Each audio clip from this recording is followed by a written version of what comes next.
Your mind is either your greatest weapon or your worst enemy. And right now, for most people, it's working against them. Every time you face resistance, every time things get uncomfortable, every time the path gets unclear, your mind starts looking for the exit. It whispers reasons to quit. It magnifies the problems. It minimizes your capability. And if you haven't trained it to do otherwise, it will sabotage every goal you set. This isn't about motivation. Motivation is temporary. This isn't about positive thinking. Positive thinking without action is delusion. This is about training your mind like you would train your body. Building mental muscle that doesn't give up when the weight gets heavy. Creating psychological resilience that doesn't crack under pressure. Most people's minds are weak. Not because they lack potential, but because they've never been trained.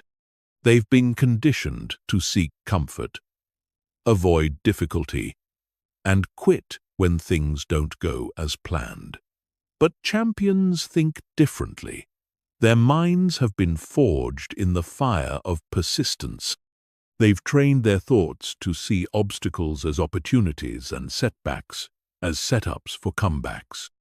If you want to join that elite group of people who finish what they start, who push through when others quit, who turn their dreams into reality, then you need to start training your mind to never give up. Not sometimes. Not when you feel like it. Never. Chapter 1. Understand that quitting is a habit you've been practicing. Most people don't realize that quitting is a skill they've been perfecting for years. Every time you stop working out after 2 weeks, every time you abandon a project halfway through, every time you give up on a goal when it gets difficult, you're not just failing at that one thing. You're training your mind to be a quitter. You're teaching your brain that when things get tough, the solution is to walk away. And here's the dangerous part. Each time you quit, it becomes easier to quit the next time. Your mind creates neural pathways that default to giving up. It starts to believe that quitting is normal, that it's acceptable, that it's just who you are. But that's a lie you've been telling yourself. Quitting isn't your nature. It's a habit you've developed through repetition. Think about it. When you were a child learning to walk, you fell down hundreds of times. But you didn't quit. You got back up. You tried again. You persisted until you mastered it. That persistence is still inside you. It's just been buried under years of conditioning that taught you it's okay to give up when things get hard. The first step in training your mind to never give up is recognizing that quitting has become your default response to difficulty. It's not a character flaw. It's not permanent. It's just a pattern you've reinforced through repetition. And patterns can be changed. Every successful person you admire has faced moments where quitting seemed like the rational choice. The difference is they recognize that those moments weren't endings. They were tests. Tests of their commitment, tests of their character, tests of their willingness to become the person their dreams required them to be. Your mind is constantly looking for evidence to support its beliefs. If you believe you're someone who quits, your mind will find reasons to quit. It will magnify the obstacles. It will minimize your progress. It will convince you that success isn't possible for you. But if you start believing you're someone who persists, your mind will start looking for ways to continue. It will find solutions instead of excuses. It will focus on possibilities instead of problems. The truth is, you quit because you've made quitting comfortable. You've created stories that justify it. You tell yourself you're being realistic. You convince yourself that some things just aren't meant to be. You rationalize that you're making space for better opportunities. But deep down, These are just sophisticated ways of avoiding the discomfort that comes with growth.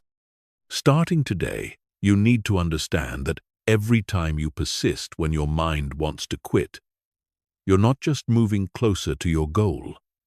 You're rewiring your brain. You're building new neural pathways that default to persistence instead of quitting. You're training your mind to see challenges as temporary obstacles instead of permanent roadblocks. This is why small wins matter so much. When you push through on the days you don't feel like it, when you complete tasks you'd rather avoid, when you stick to commitments even when motivation fades, you're proving to your mind that you're someone who finishes what they start.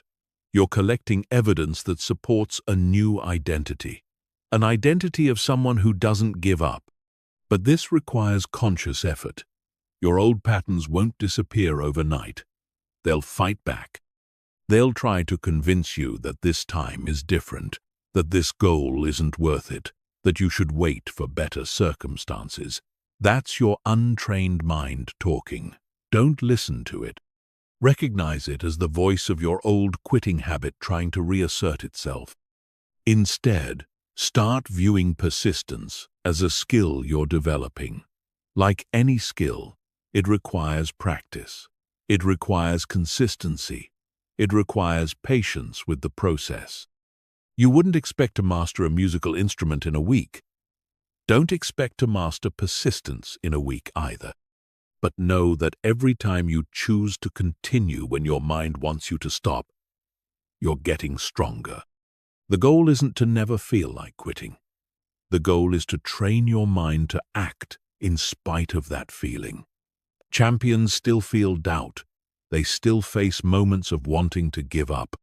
The difference is they've trained their minds to push through those moments instead of surrendering to them. Your mind will always look for the path of least resistance. That's how it's designed. But you can train it to find that resistance acceptable, even necessary for growth. You can teach it that discomfort is temporary, but the pride of persistence lasts forever. You can condition it to see quitting as more painful than continuing. This is mental training at its core. Not pretending everything is easy, but preparing your mind to handle difficulty. Not avoiding challenges, but building the mental muscle to overcome them. Not hoping for motivation to carry you, but developing the discipline to move forward regardless of how you feel. Every day you have opportunities to practice persistence. Small opportunities. Finishing the workout when you want to stop early. Completing the task when you'd rather procrastinate. Having the difficult conversation when you'd rather avoid it. These aren't just isolated actions. They're training sessions for your mind. They're building the mental strength you'll need when bigger challenges arrive. Remember, quitting isn't just about the goal you're abandoning. It's about the person you're becoming. Every time you quit, you're telling yourself that you're the type of person who gives up when things get hard. But every time you persist, you're proving that you're the type of person who finds a way to win. Stop treating quitting like it's neutral. It's not. It's actively working against your future. It's weakening your confidence. It's reinforcing patterns that will sabotage your success. Recognize it for what it is, a habit that needs to be broken, and start building the habit of persistence in its place. Chapter 2. Build mental strength through small daily wins. Mental strength isn't built in a moment of crisis. It's built through countless small decisions made when the stakes feel low. Every morning you get up when you said you would instead of hitting snooze. Every time you complete a task when you'd rather put it off. Every moment you choose discipline over comfort. You're adding another brick to your foundation of mental toughness. Most people make the mistake of thinking they need to wait for big challenges to prove their strength. They believe they'll rise to the occasion when it really matters. But that's not how the mind works. Your mind performs under pressure exactly the way you've trained it to perform in daily life. If you're inconsistent with small things, you'll be inconsistent with big things. If you make excuses for minor discomfort, you'll make excuses when major obstacles appear. The beauty of building mental strength through small daily wins is that it's completely within your control. You don't need perfect circumstances. You don't need external motivation. You don't need anyone else's permission or support. You just need to start honoring the small commitments you make to yourself every single day. Start with your morning routine. This is where your mental training begins. Before the world has a chance to influence your thoughts, before challenges appear, before distractions pull at your attention, you have a window of pure control. Use it wisely. Set a wake-up time and honor it. Not when you feel like it, not when you got enough sleep, every single day. This simple act trains your mind that you're someone who keeps their word, even to themselves.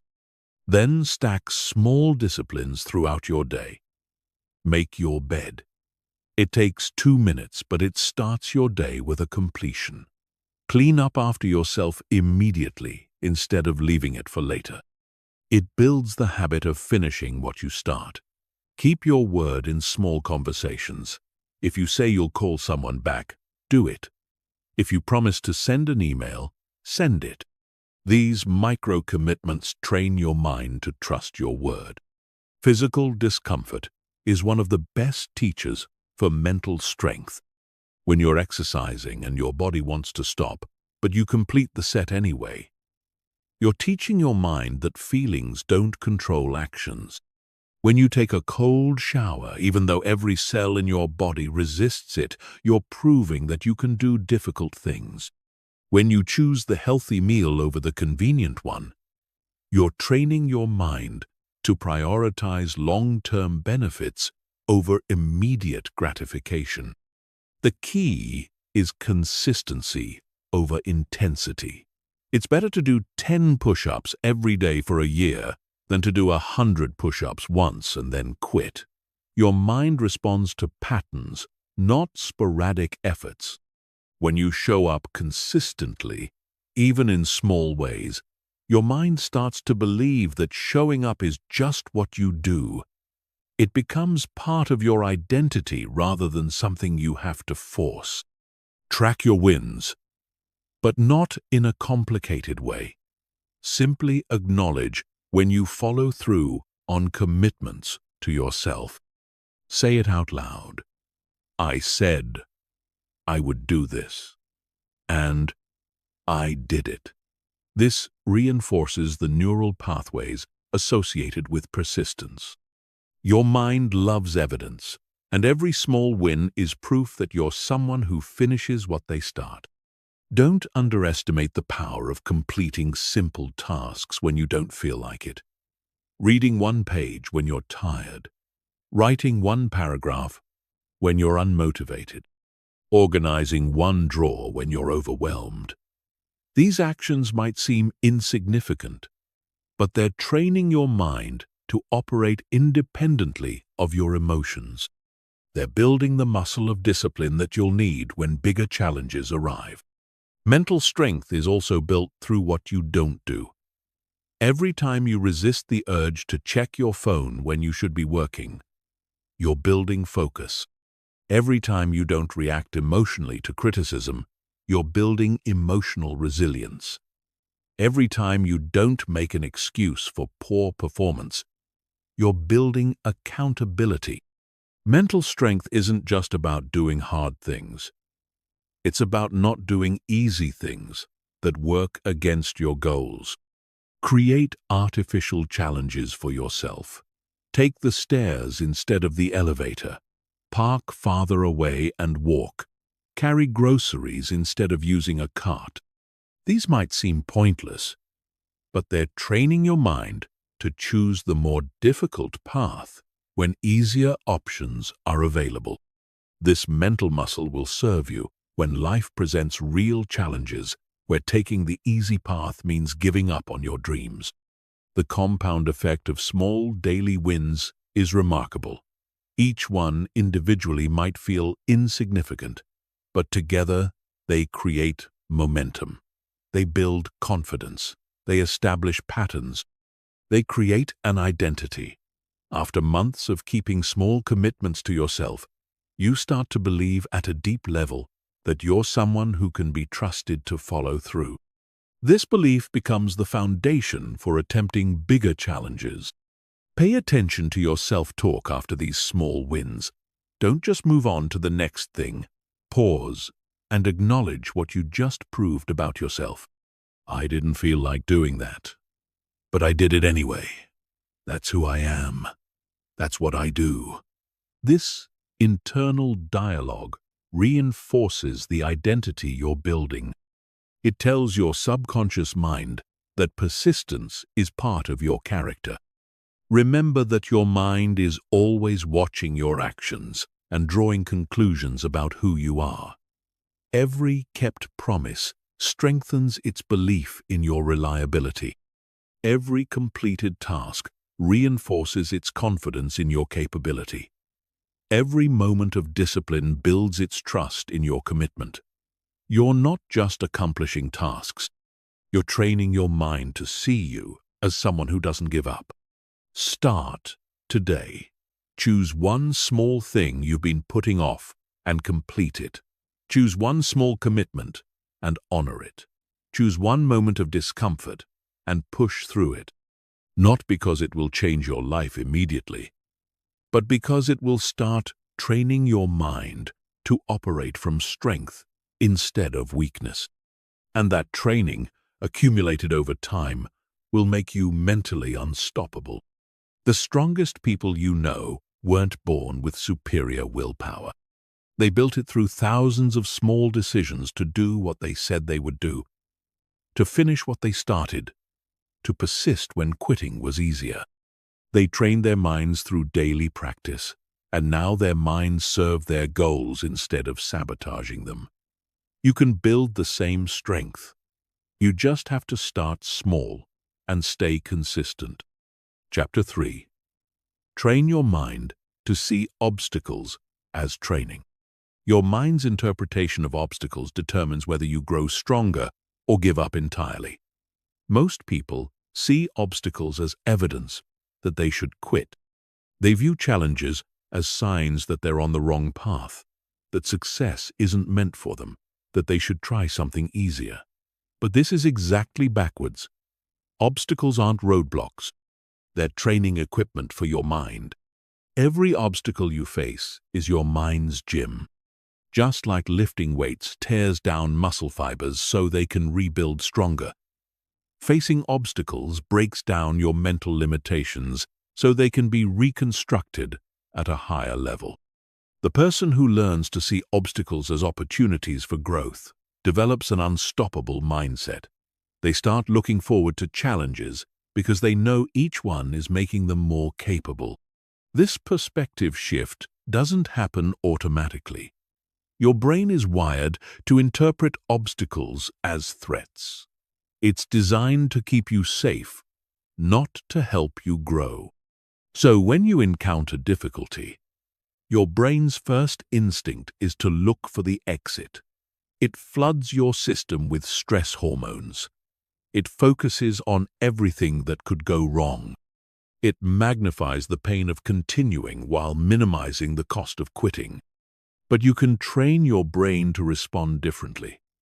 You can teach it to see obstacles as puzzles to solve rather than threats to avoid. You can condition it to get curious about challenges instead of fearful. You can program it to ask, "How can I overcome this?"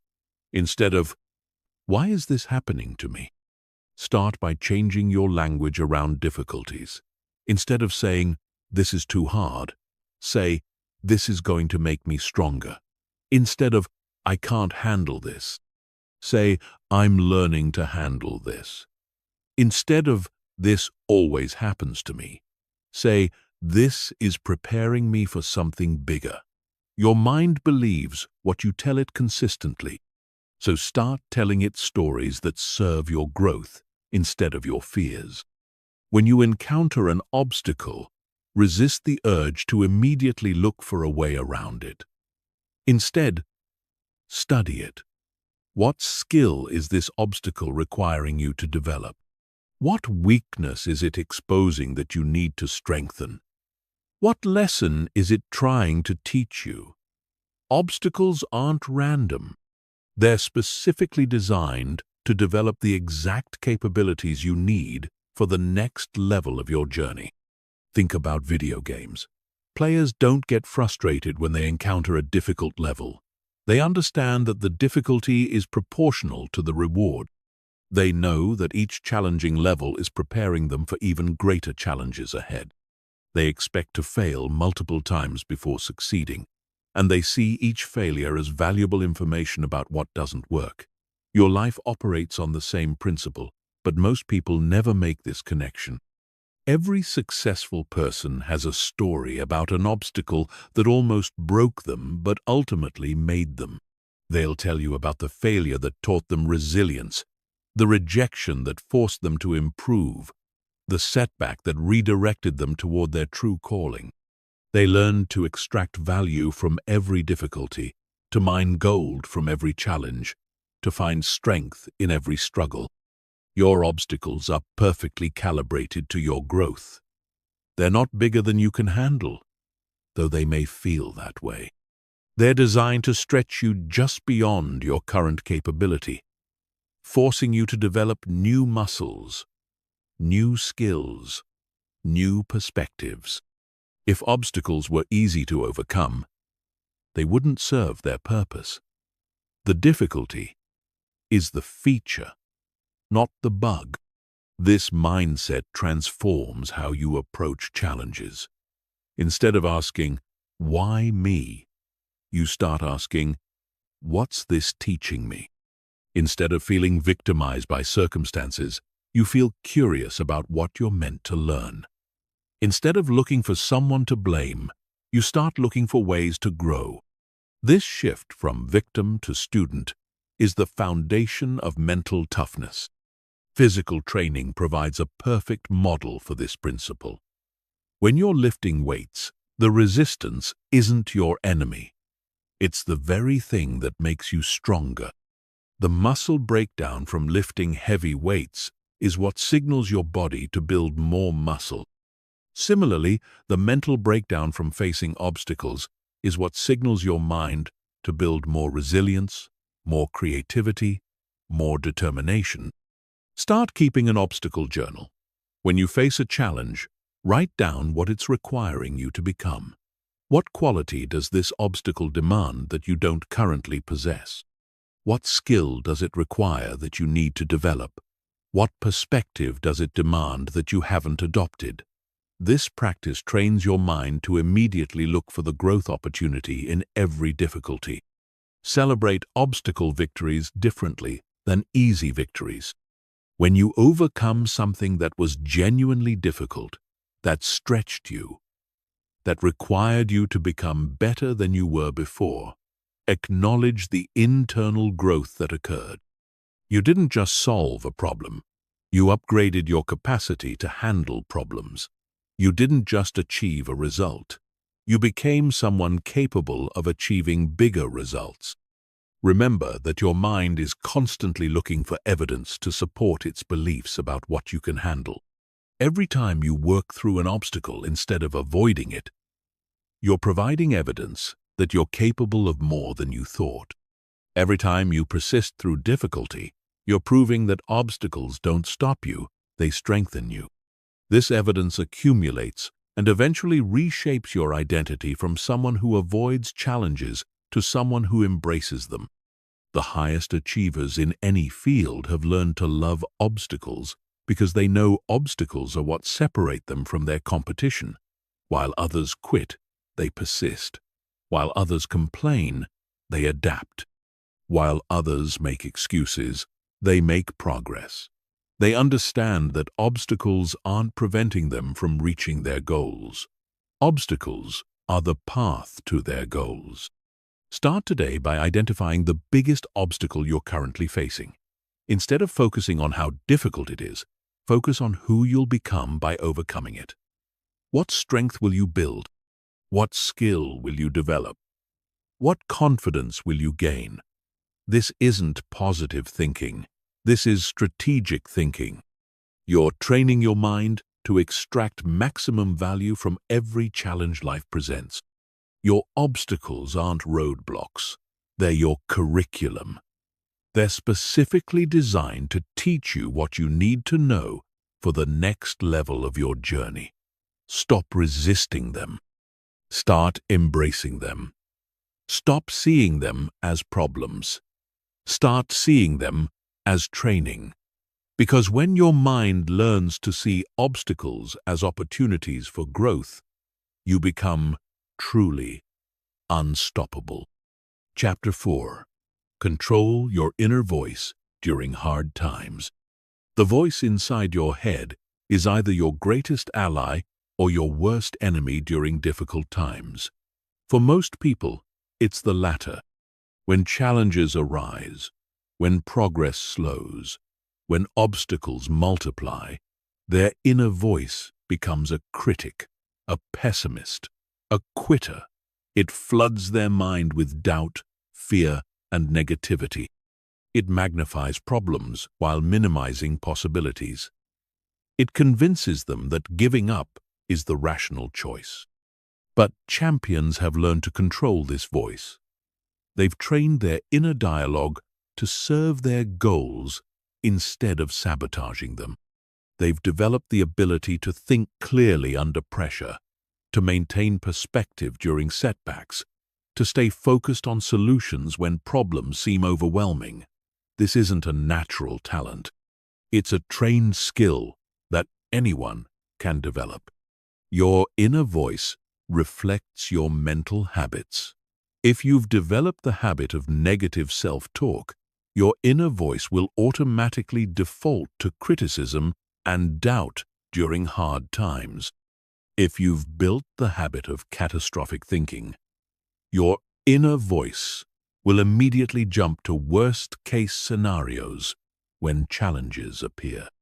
These patterns feel automatic because they've been reinforced through repetition, but they can be changed through conscious effort and consistent practice. The first step in controlling your inner voice is awareness. Most people are unconscious of their self-talk. They don't notice the constant stream of commentary running through their minds. They don't realize how much their inner dialogue influences their emotions, their decisions, their actions. Start paying attention to what you're saying to yourself, especially during difficult moments. Notice the tone, the content, the patterns. When you become aware of negative self-talk, don't try to suppress it. Suppression doesn't work and often makes the thoughts stronger. Instead, acknowledge the thought and then consciously choose a more useful response. If your inner voice says, "I can't handle this," acknowledge it and then respond with, "I'm learning to handle this." If it says, "This is too hard," acknowledge it and then respond with, "This is making me stronger." Develop standard responses to common negative thoughts. When your inner voice says you should quit, have a prepared response. Quitting isn't an option. I'm going to find a way through this. When it says you're not good enough, respond with, "I'm becoming better every day. I'm exactly where I need to be in my journey." When it says this is impossible, respond with, "Nothing is impossible. I just haven't found the solution yet." Your inner voice during hard times should sound like a coach, not a critic. A coach acknowledges difficulties, but focuses on solutions. A coach recognizes setbacks, but emphasizes comeback strategies. A coach sees current limitations but believes in future possibilities. Train your inner voice to ask better questions. What can I learn from this? How can I improve? What's my next step? Who do I need to become to overcome this? The quality of your self-talk determines the quality of your mental state. If you talk to yourself with encouragement, understanding, and determination, you'll feel encouraged, understood, and determined. If you talk to yourself with criticism, judgment, and defeat, you'll feel criticized, judged, and defeated. Your emotions follow your thoughts. So controlling your thoughts is essential for controlling your emotional state during challenging times. Practice positive self-coaching daily, not just during hard times. Speak to yourself the way you would speak to someone you care about who is facing a difficult challenge. Be firm but kind. Be honest but encouraging. Be realistic but optimistic. The more you practice supportive self-talk during normal times, the more automatic it becomes during challenging times. Remember that your inner voice is not the truth. It's just one perspective, often influenced by fear, past experiences, and limiting beliefs. You have the power to choose which thoughts to focus on and which to dismiss. You have the ability to question your thoughts, challenge your assumptions, and redirect your mental energy toward more productive thinking patterns. During hard times, your inner voice will try to convince you that your situation is permanent, pervasive, and personal. It will tell you that things will never get better, that failure affects every area of your life, and that you're personally flawed.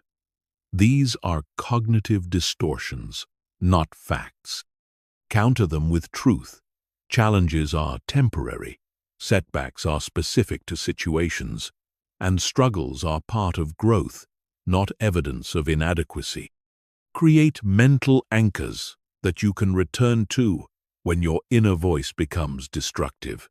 These might be personal mantras, inspiring quotes, past victories, or future visions.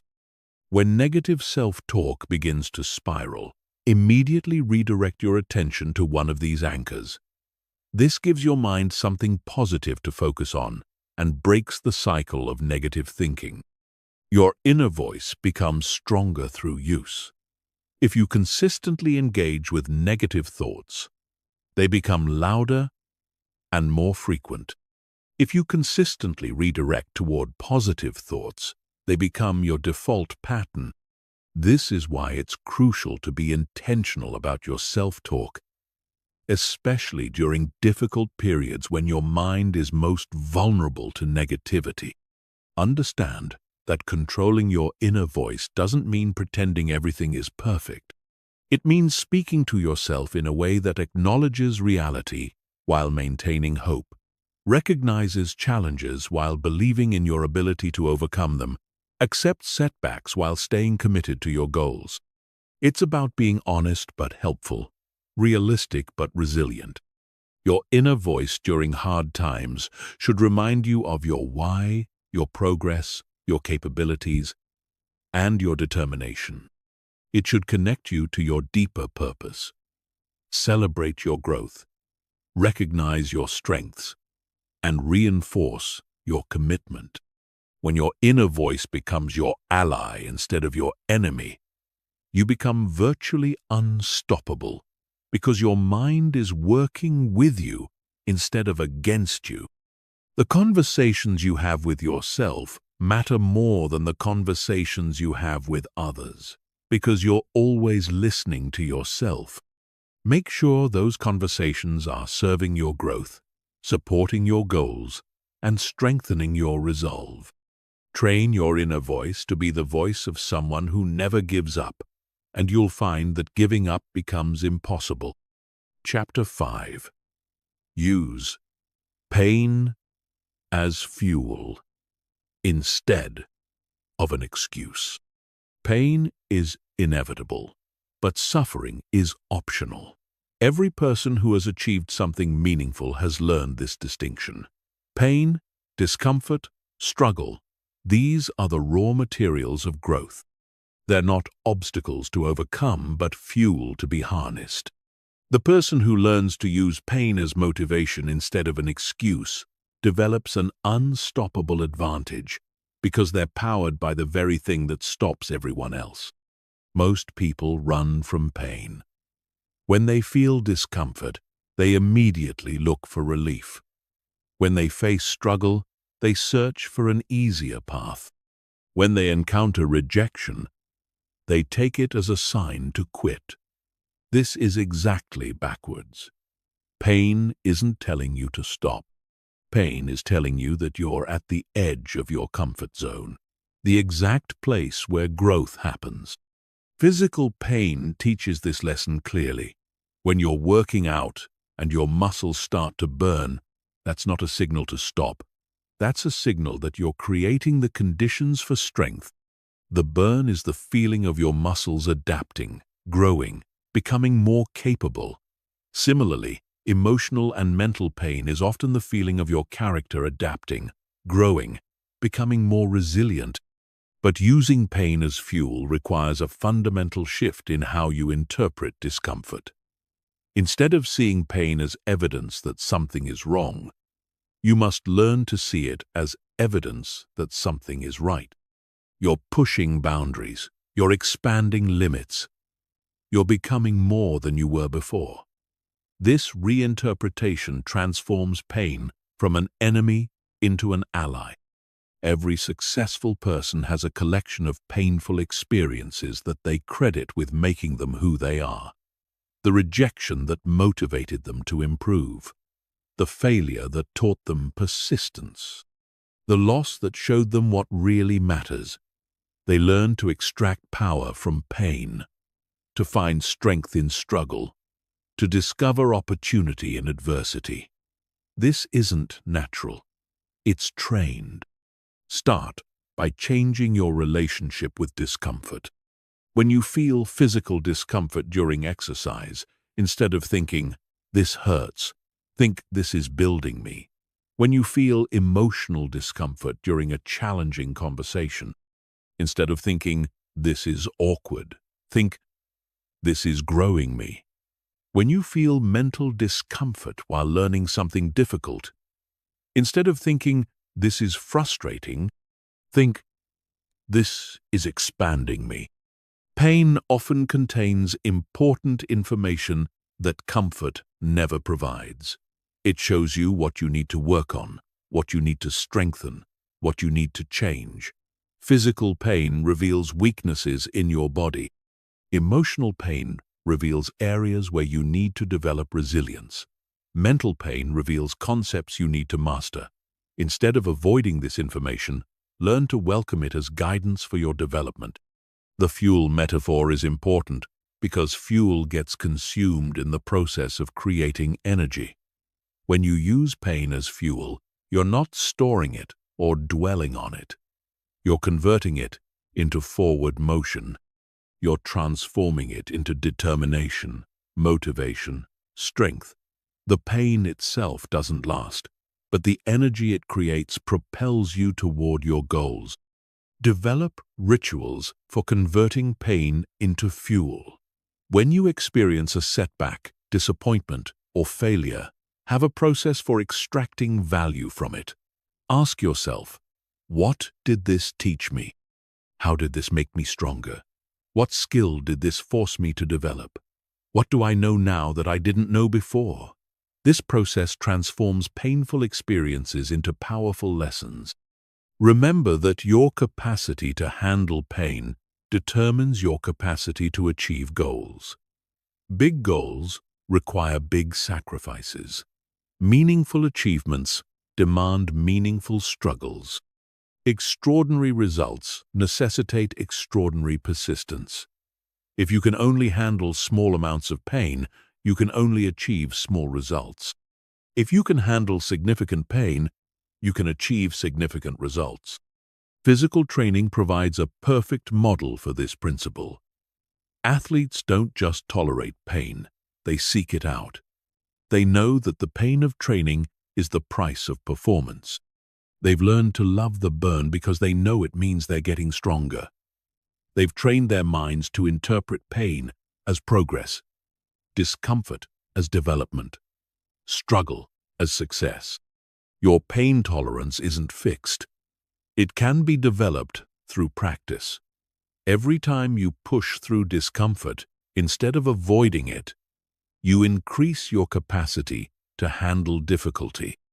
Every time you persist through struggle instead of quitting, you expand your ability to endure challenges. Every time you use pain as motivation instead of an excuse, you strengthen your mental resilience. The key is not to eliminate pain, but to reframe it.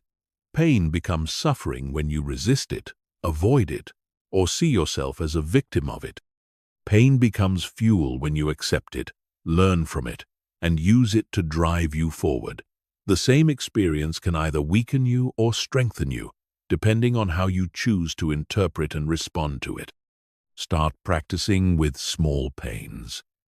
When you feel the discomfort of hunger while waiting for a healthy meal, use it as fuel for your commitment to better nutrition.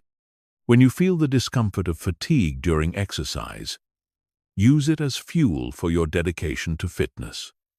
When you feel the discomfort of boredom during focused work, use it as fuel for your pursuit of excellence. Your relationship with pain is your relationship with growth. If you run from pain, you run from growth. If you avoid discomfort, you avoid development. If you quit when things get hard, you quit on becoming the person your goals require you to be. But if you learn to harness pain, to convert struggle into strength, to transform obstacles into opportunities, you become truly unstoppable. Pain is not your enemy unless you make it your enemy. Pain is not telling you to quit unless you let it tell you to quit. Pain is simply information, energy, raw material for building a stronger, more capable, more resilient version of yourself. Learn to use it wisely, and you'll discover that the very thing that stops most people becomes the thing that propels you forward. Chapter 6. Stay focused when everything falls apart. When your world starts crumbling, when plans collapse, when everything you thought was solid starts to shake, your mind faces its ultimate test. This is when most people lose their focus entirely. They panic. They scatter their energy in a dozen directions.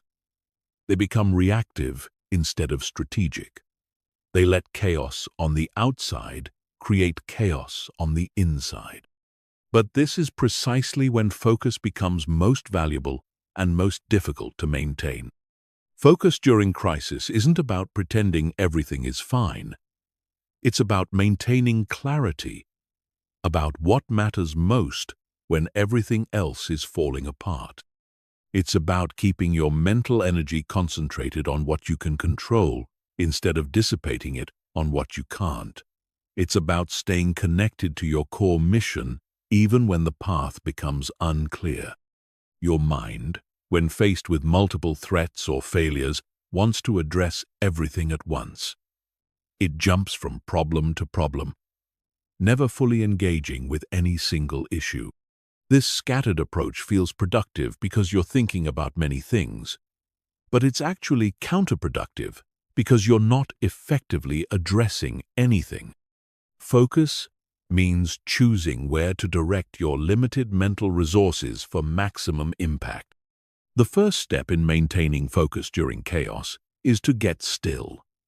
Not physically still, but mentally still.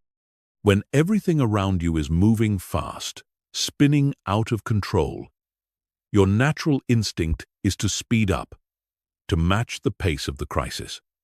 But this is a mistake. The more chaotic the external situation becomes, the more calm and deliberate your internal response must be. Create a hierarchy of importance. When multiple areas of your life are struggling simultaneously, You cannot fix everything at once. You must choose what to focus on first, second, third. This isn't about ignoring problems. It's about addressing them strategically instead of randomly. The person who tries to solve 10 problems at once usually solves none. The person who focuses on one problem at a time eventually solves them all. Your ability to focus during crisis depends largely on your preparation before crisis. If you've trained your mind to stay focused during normal times, it will be easier to maintain focus during abnormal times. If you've built the habit of single tasking, of deep work, of sustained concentration, these skills will serve you when you need them most. Focus is like a muscle that must be strengthened before it's tested. When everything falls apart, your mind will want to focus on everything that's going wrong. This is natural but destructive. It creates a downward spiral of negative thinking that clouds your judgment and paralyzes your action. Instead, train your mind to focus on what's still working, what you can still control, what's still possible. This isn't denial, it's strategic thinking.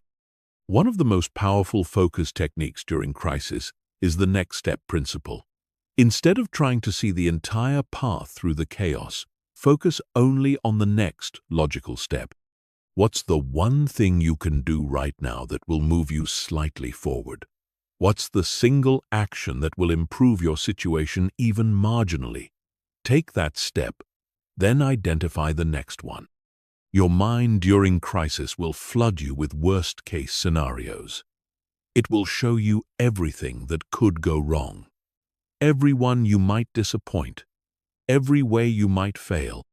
This is your brain's attempt to prepare for threats, but it often creates more fear than preparation. Counter this tendency by deliberately focusing on best-case scenarios, on what could go right, on the opportunities that crisis often creates. Understand that crisis is temporary, but the habits you build during crisis are permanent. If you train yourself to lose focus when things get difficult, you'll struggle with focus throughout your life. If you train yourself to maintain focus when everything falls apart, you'll develop unshakable concentration that serves you in all situations. Crisis is not just something to survive, it's something to learn from. Focus during chaos requires extreme selectivity about what information you consume. When everything is falling apart, you'll be tempted to constantly check news, social media, updates, opinions. This information overload will fragment your attention and increase your anxiety. Be ruthless about cutting off information sources that don't directly help you solve your immediate problems. Physical practices can support mental focus during crisis. Regular exercise, even if it's just a short walk, helps clear your mind and reduce stress hormones that cloud thinking.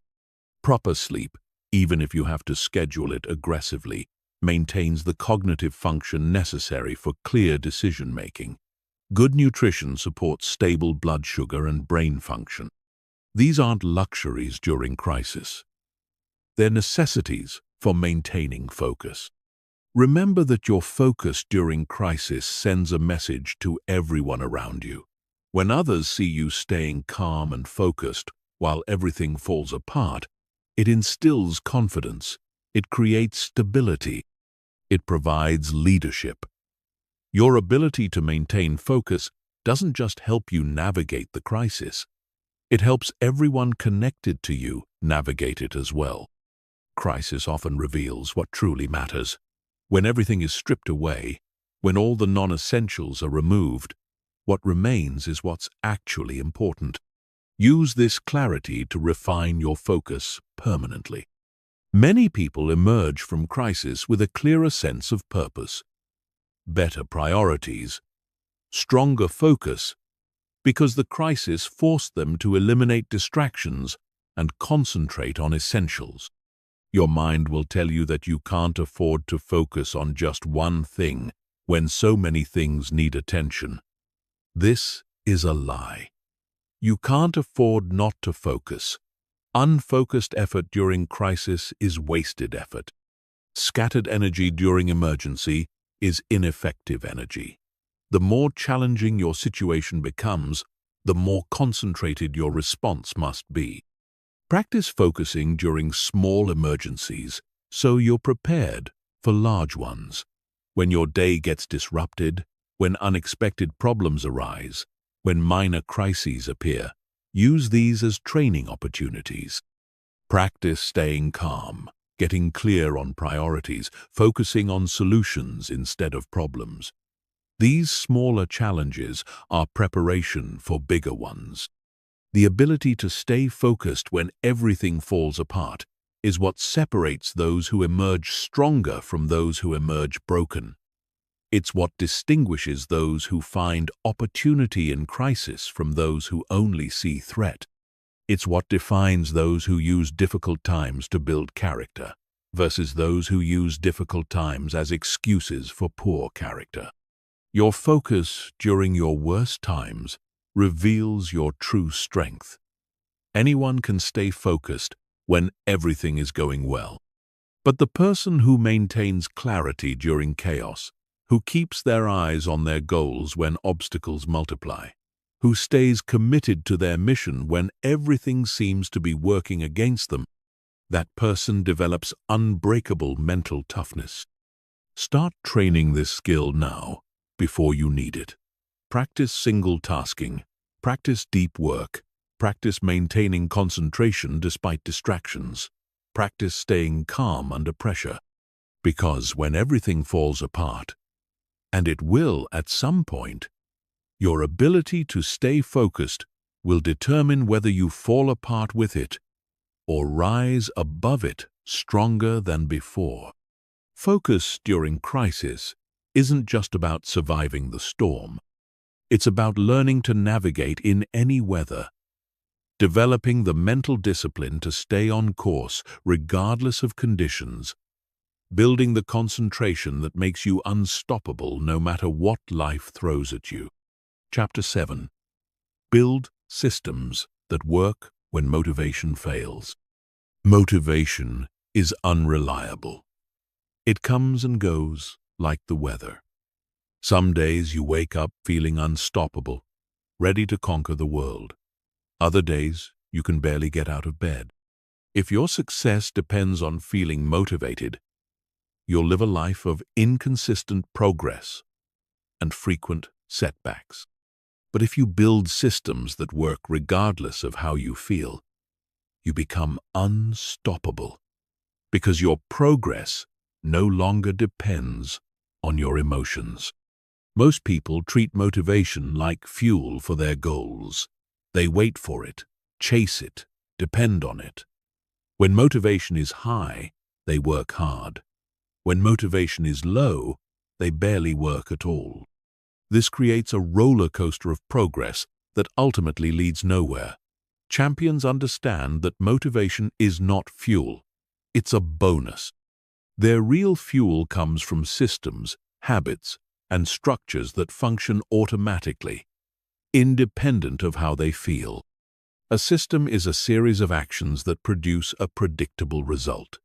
Unlike goals, which depend on outcomes you can't completely control, systems depend on processes you can completely control.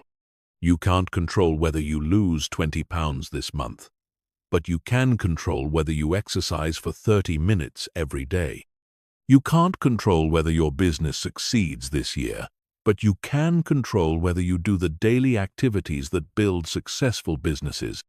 The power of systems lies in their automation. Once a system is established, it runs itself. You don't have to decide whether to do it. You don't have to feel like doing it. You just do it because it's part of your system.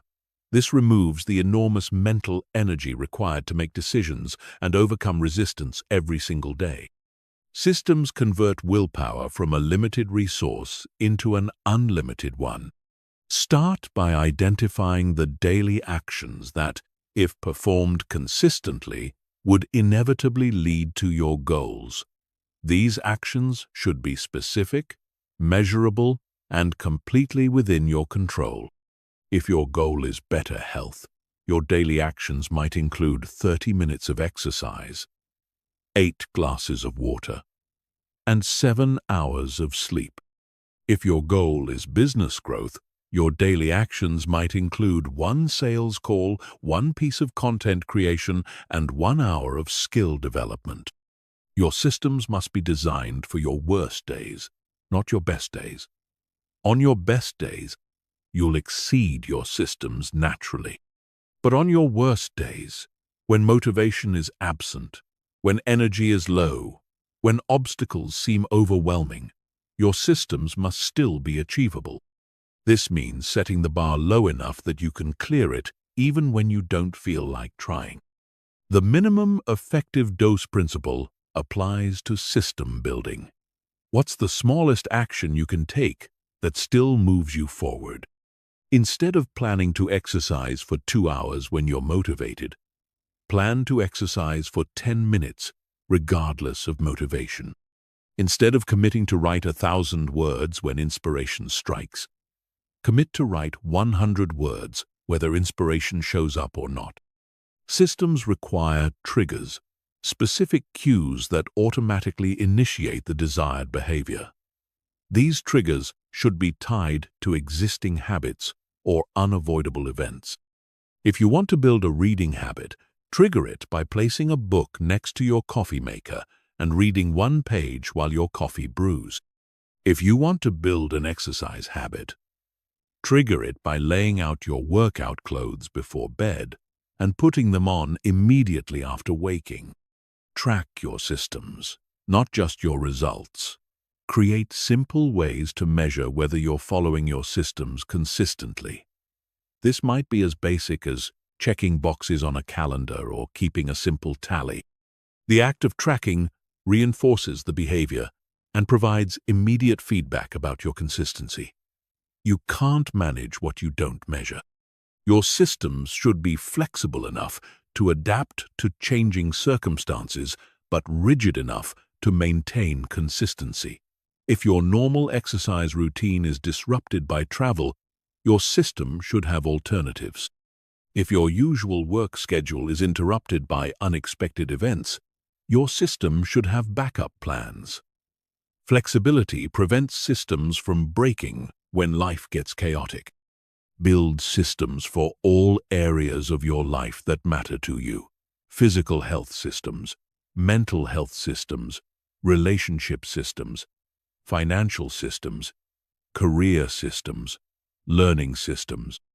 Each area of your life that you want to improve should have a simple, daily system that moves you forward regardless of motivation, mood, or circumstances. Start with 1 system and perfect it before adding others.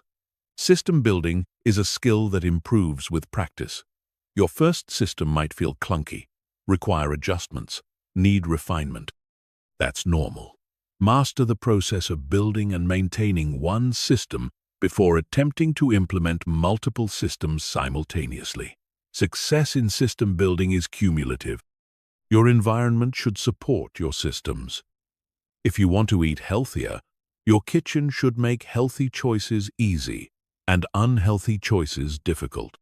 If you want to read more, books should be visible and accessible, while distracting devices should be hidden. If you want to exercise regularly, your workout clothes should be ready and your path to exercise should be cleared. Systems compound over time. Small daily actions create massive results when sustained consistently. The person who writes 1 page per day writes a book in a year. The person who exercises for 20 minutes daily transforms their health in months. The person who learns for 30 minutes daily masters new skills in seasons. Systems harness the power of compound interest for personal growth. Remember that systems are more important than goals. Goals tell you where you want to go. Systems get you there. Goals depend on outcomes you can't control. Systems depend on processes you can control. Goals create pressure and stress. Systems create progress and peace. Focus on building systems that align with your values and naturally produce the results you desire. Your system should evolve as you grow. What works as a beginner won't necessarily work as an intermediate or advanced practitioner. Regularly review and refine your systems. Make them more challenging as they become easier. Add complexity as you master simplicity, but never sacrifice consistency for sophistication. The ultimate test of a system is whether it works when you don't want to do it. Can you follow your exercise system when you're tired? Can you maintain your learning system when you're busy? Can you stick to your nutrition system when you're stressed? If your systems only work when you feel good, they're not systems, they're preferences. Building systems that work when motivation fails is perhaps the most valuable skill you can develop. It's what allows ordinary people to achieve extraordinary results. It's what makes consistency possible. It's what transforms good intentions into actual results. It's what makes the difference between people who succeed once and people who succeed repeatedly. Start today. Choose one area of your life that you want to improve. Identify the smallest daily action that would move you toward improvement in that area. Design a simple system around that action. Include a trigger, a tracking method, and environmental support. Then commit to following that system for 30 days, regardless of how you feel. This is how you build a mind that never gives up, because your progress no longer depends on your feelings. Chapter 8. Practice persistence through small daily disciplines. Persistence isn't built during moments of crisis or major challenges. It's built through small daily disciplines that seem insignificant but accumulate into extraordinary mental strength. Every time you do something you said you would do, especially when you don't feel like doing it, you're making a deposit into your persistence account. Every time you complete a task you'd rather avoid, you're building the mental muscle that will carry you through life's biggest challenges. Most people misunderstand persistence. They think it's about pushing through enormous obstacles or enduring dramatic hardships. But real persistence is quieter, more mundane, more ordinary. It's about showing up consistently for the small commitments you make to yourself every single day. It's about keeping your word in tiny ways that no one else notices but that shape your character profoundly. The brain learns through repetition. Every time you persist through a small challenge, you're teaching your brain that persistence is your default response to difficulty. Every time you complete a minor task despite resistance, you're programming your mind to finish what it starts. Every time you honor a small commitment when it's inconvenient, you're building the neural pathways that make persistence automatic. Start with micro-disciplines. These are tiny habits that require minimal time and energy but build maximum character. Make your bed every morning. Put dishes in the dishwasher immediately after eating. Respond to emails within 24 hours. Read one page before bed. These actions take minutes but build the identity of someone who follows through on commitments. Physical disciplines are particularly effective for building mental persistence because they create immediate discomfort that you must push through. Take cold showers, walk for 10 minutes daily regardless of weather. Do 10 push-ups every morning. Stretch for 5 minutes every evening. These small physical challenges train your mind to persist through discomfort in all areas of life. Time-based disciplines build persistence differently than task-based disciplines. Committing to work on a project for 15 minutes daily, regardless of progress, builds the ability to persist through periods when results aren't visible. Committing to study for 20 minutes daily, regardless of comprehension, builds the ability to persist through learning plateaus. Time-based persistence is about showing up, not about achieving. Financial disciplines create unique persistence training because they require delaying immediate gratification for long-term benefit. Saving a small amount daily, avoiding unnecessary purchases, choosing generic over brand name, bringing lunch instead of buying it. These micro-financial disciplines build the persistence required for all forms of delayed gratification. Social disciplines involve persisting in relationships and communication even when it's awkward or difficult. Calling one friend per week, writing one thank you note per month, having one difficult conversation you've been avoiding, apologizing when you're wrong. These disciplines build the persistence required for deep, meaningful relationships. Learning disciplines create persistence through intellectual challenge, reading one chapter daily, practicing one new skill for 10 minutes, memorizing one new fact, solving one difficult problem. These disciplines train your mind to persist through confusion, frustration, and the discomfort of not knowing. The key to building persistence through daily disciplines is consistency over intensity. It's better to do something small every day than something large once a week. Your brain responds to patterns, not to occasional efforts. A 5-minute daily walk builds more persistence than a 2-hour weekly hike. 10 daily push-ups build more mental strength than a monthly gym session. Track your daily disciplines simply but consistently. This might be check marks on a calendar, notes in a journal, or marks on a chart. The act of tracking serves multiple purposes. It provides immediate feedback, it creates accountability, it shows progress over time, and it reinforces the behavior. You're more likely to persist with what you measure. Connect your daily disciplines to your larger purpose. Understand why each small habit matters in the context of your bigger goals. Your morning routine isn't just about starting the day well. It's about building the persistence you'll need to achieve your life vision. Your exercise habit isn't just about physical health. It's about proving to yourself that you can persist through discomfort. Expect resistance to your daily disciplines. Your brain will find reasons to skip them, postpone them, modify them, or abandon them entirely. This resistance isn't a sign that the disciplines aren't working. It's proof that they are working. They're challenging your current patterns and creating new ones. Persistence means continuing despite resistance, not waiting for resistance to disappear. Start with one daily discipline and master it before adding others.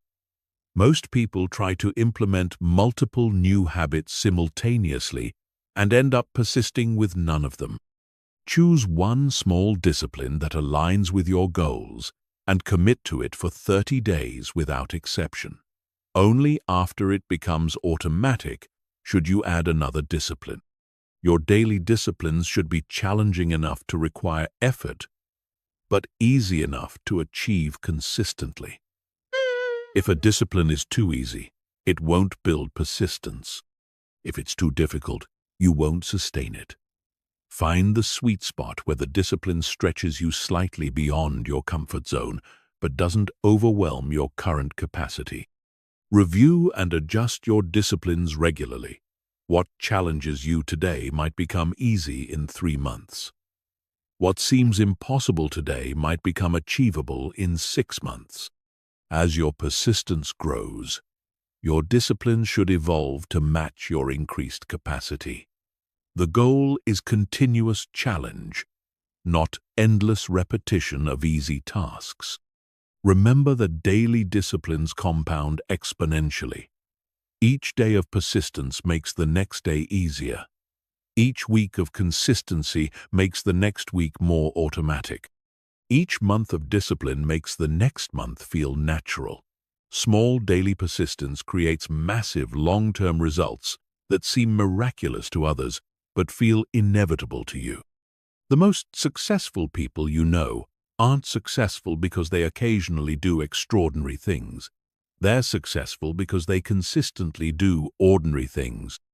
They've built persistence through thousands of small daily disciplines that trained their minds to finish what they start, to push through when things get difficult, to show up regardless of how they feel.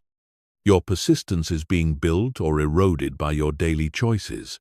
Every small commitment you keep builds it. Every minor discipline you maintain strengthens it. Every tiny promise you honor reinforces it. Conversely, every small commitment you break weakens it. Every minor discipline you abandon undermines it. Every tiny promise you ignore diminishes it. Start today with one small daily discipline. Choose something that will challenge you slightly, but that you can definitely achieve. Commit to it for 30 days without exception. Notice how this simple practice begins to change not just your behavior but your identity. You start to see yourself as someone who persists, someone who follows through, someone who doesn't give up. And once you see yourself that way, giving up becomes inconsistent with who you are. Chapter 9. Reframe setbacks as setups for comebacks. Your relationship with setbacks determines whether they devastate you or develop you. Most people see setbacks as evidence that they should quit, that success isn't meant for them, that they're on the wrong path. They interpret every failure as a verdict on their capability, every rejection as a judgment on their worth, every obstacle as a sign to give up.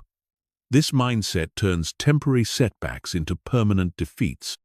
But champions have learned to see setbacks differently. They understand that setbacks aren't the opposite of success. They're part of success. They're not detours from the path. They're features of the path. They're not evidence that you're failing. They're evidence that you're trying.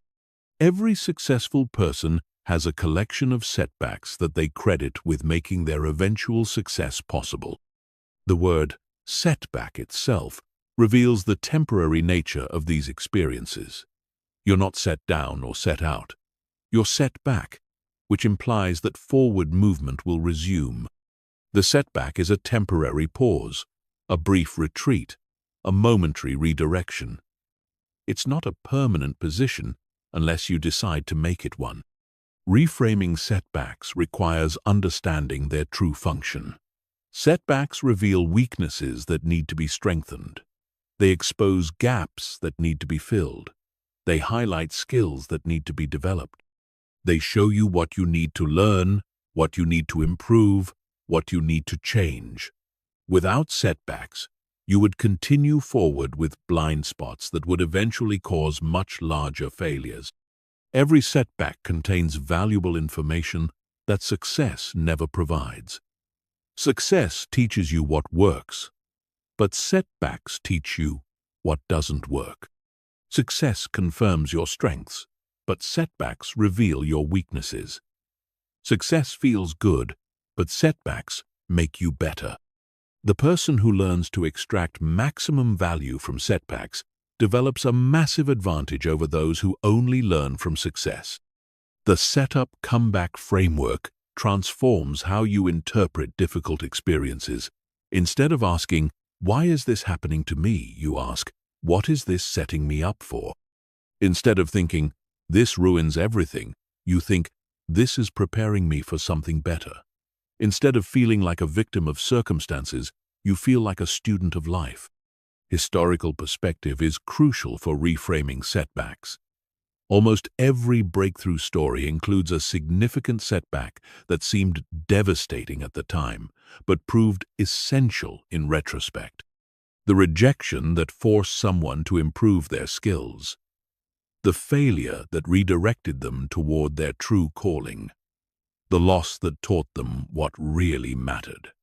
These setbacks weren't obstacles to success. They were prerequisites for success. Your current setback is setting you up for your next level, but only if you choose to learn from it instead of being defeated by it. What skill is this setback forcing you to develop? What knowledge is it requiring you to gain? What strength is it demanding you build? What perspective is it pushing you to adopt? These aren't rhetorical questions. They're practical inquiries that reveal the hidden value in your difficulty. The comeback is always proportional to the setback. Small setbacks set you up for small comebacks. Large setbacks set you up for large comebacks. The depth of your current difficulty often predicts the height of your eventual triumph. This isn't mystical thinking. It's practical understanding. Major setbacks require major growth, and major growth enables major achievements. Timing is important in the setup comeback framework. The setup phase involves learning, growing, developing, preparing. The comeback phase involves applying, executing, achieving, succeeding. Most people want to skip the setup phase and go directly to the comeback phase, but setups are necessary for sustainable comebacks. Rushing the process often leads to repeated setbacks. Your response to setbacks determines their ultimate value. If you respond with self-pity, blame, or resignation, setbacks become wasted experiences that add no value to your life. If you respond with curiosity, determination, and growth mindset, setbacks become valuable investments in your future success. The same setback can either weaken you or strengthen you depending on how you choose to frame and respond to it. Develop a standard process for handling setbacks. When something goes wrong, when plans fall apart, when efforts fail, have a predetermined sequence of steps. First, acknowledge the reality of the situation without denial or drama. Second, extract the lessons from the experience. Third, identify what needs to change going forward. Fourth, create a plan for applying the lessons. Fifth, begin implementing the plan immediately. Setbacks often redirect you toward opportunities you wouldn't have discovered otherwise. The job rejection that leads to a better position. The relationship ending that opens space for a healthier one. The business failure that teaches you what you need to know for the next venture. These redirections often feel like setbacks initially, but prove to be setups for better outcomes. Community perspective helps with reframing setbacks. Share your struggles with people who understand that setbacks are normal parts of any worthwhile journey. Avoid people who will encourage self-pity or suggest that you should quit. Surround yourself with others who see setbacks as setups, who understand that temporary defeats often precede permanent victories. Document your setback-to-comeback stories. Keep a record of times when what seemed like a disaster ultimately led to something better. These stories become powerful evidence that setbacks are temporary and often beneficial.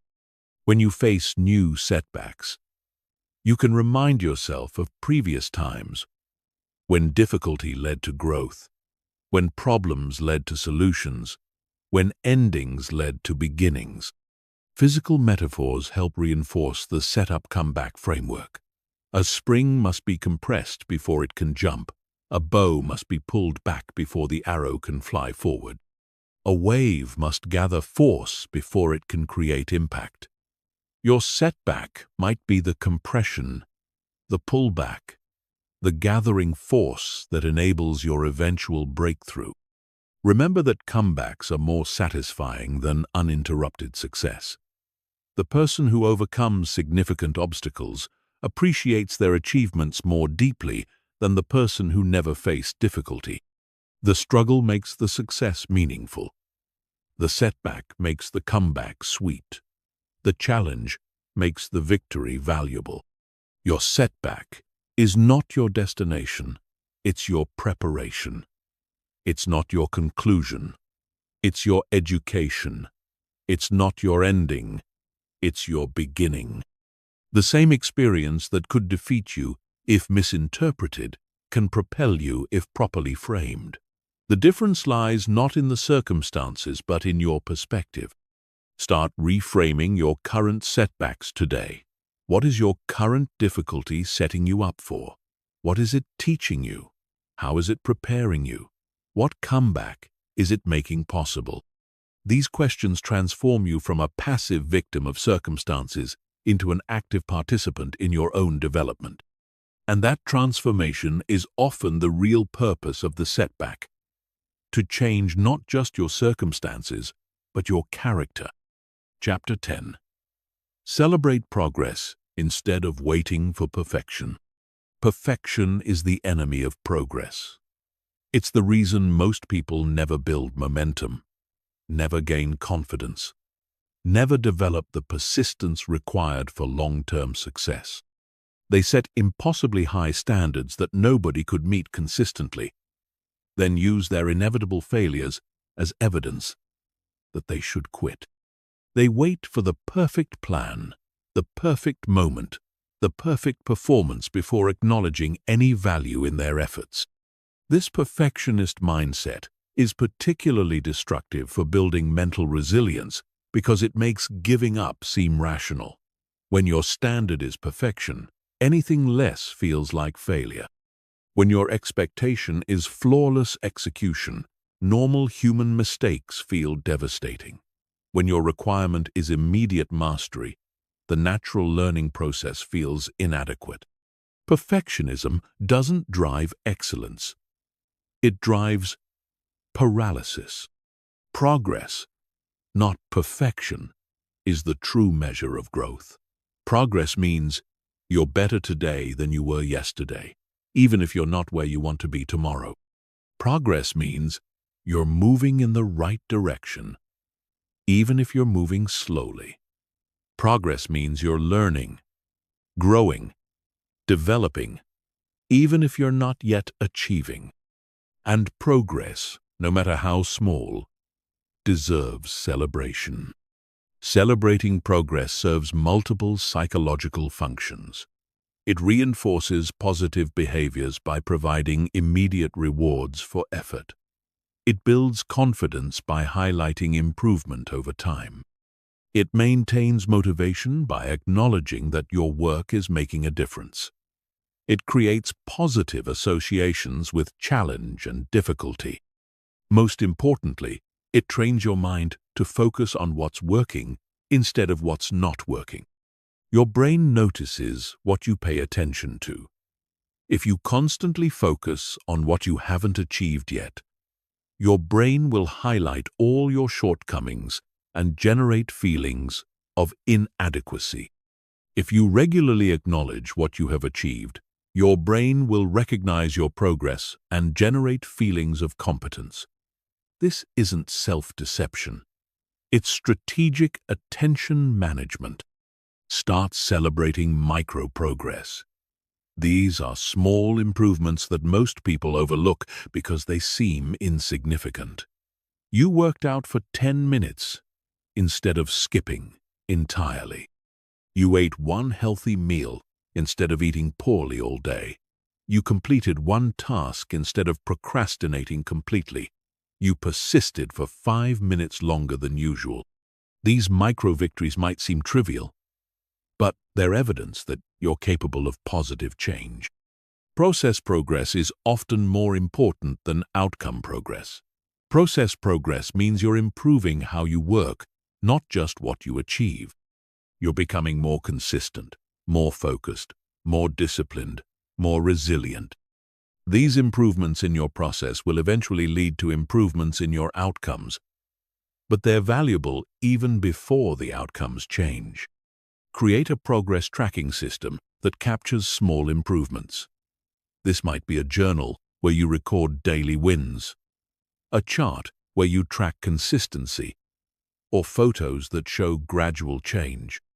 The key is making progress visible, because what's visible is memorable, and what's memorable is motivating.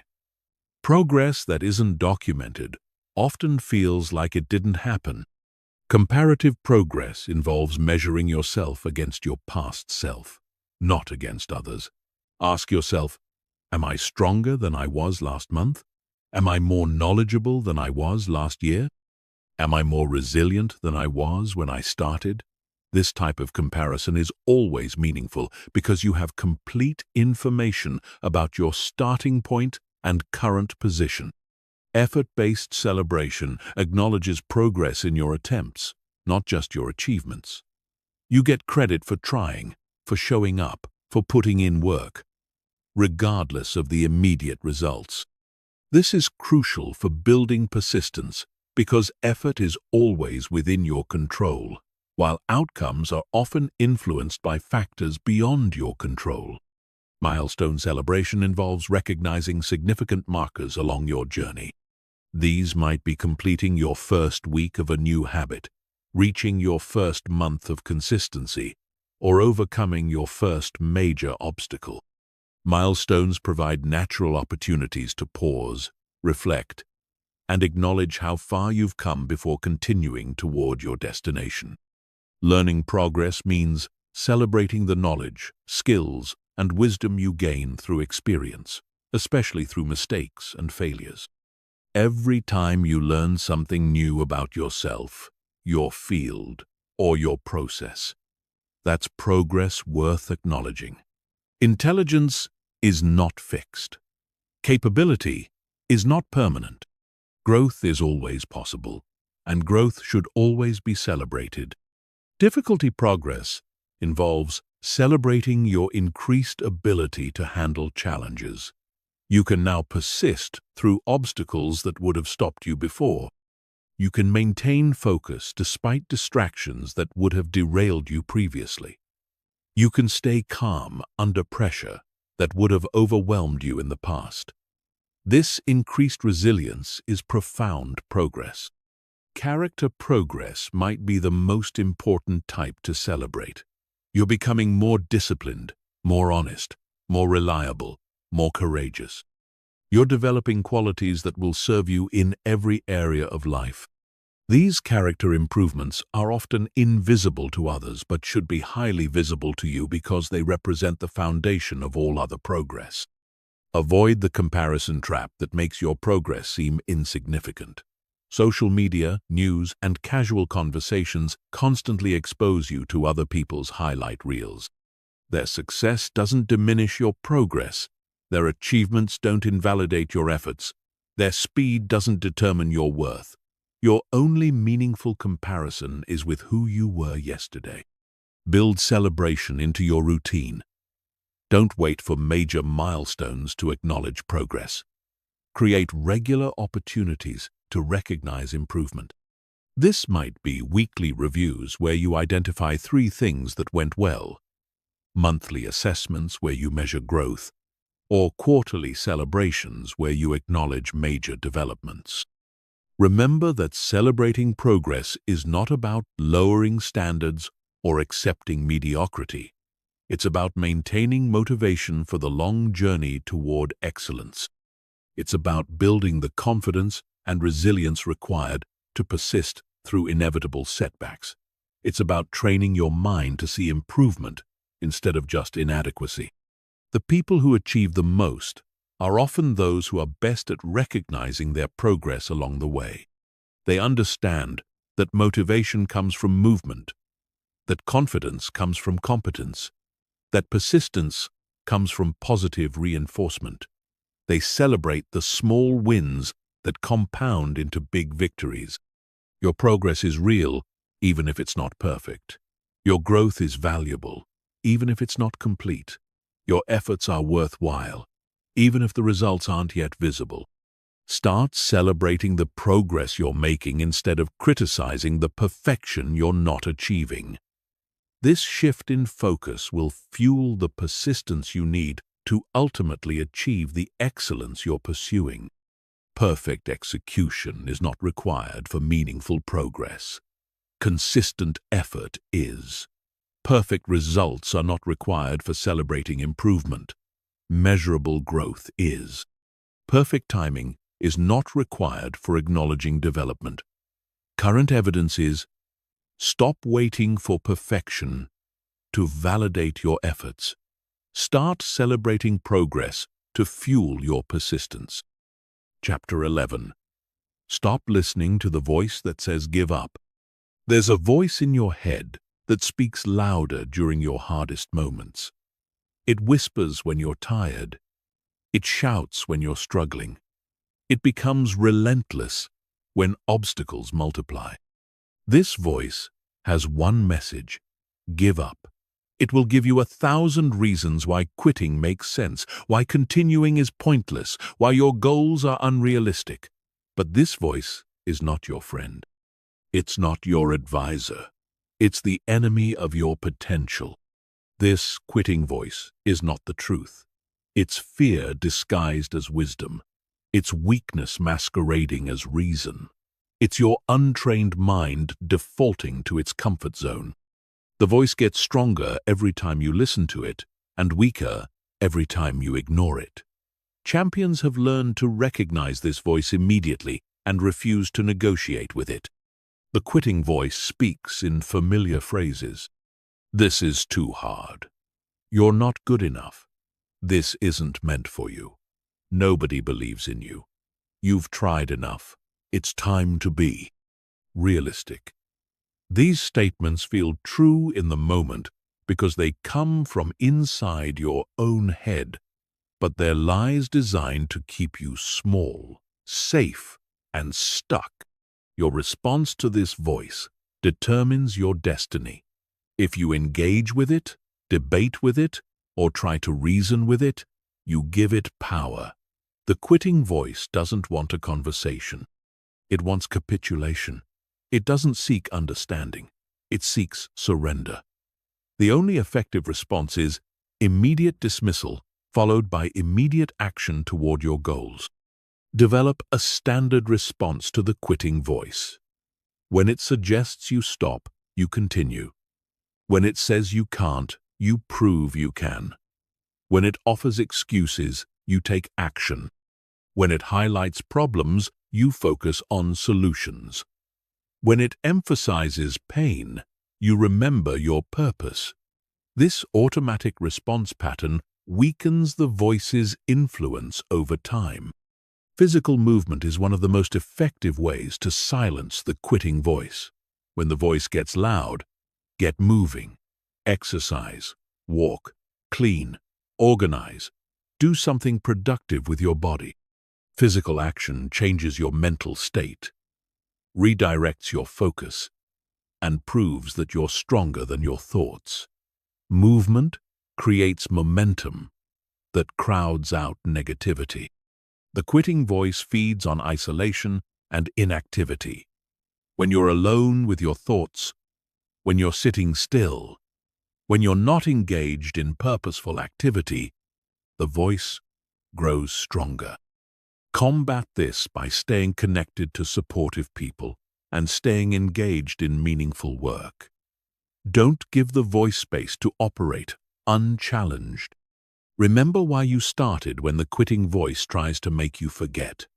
Your original motivation, your compelling vision, your deep purpose. These are more powerful than temporary discomfort. The quitting voice wants you to focus on current pain while forgetting future possibility. Counter this by regularly reconnecting with your why. The voice lies about the consequences of quitting. It makes giving up seem harmless, temporary, reversible. But quitting has permanent effects on your self-respect, your confidence, your identity. Every time you quit because things got difficult, you teach your mind that difficulty is sufficient reason to abandon goals. The quitting voice never mentions this long-term damage. Successful people don't avoid the quitting voice. They overcome it. They hear the same doubts, the same fears, the same resistance that everyone else hears. The difference is their response.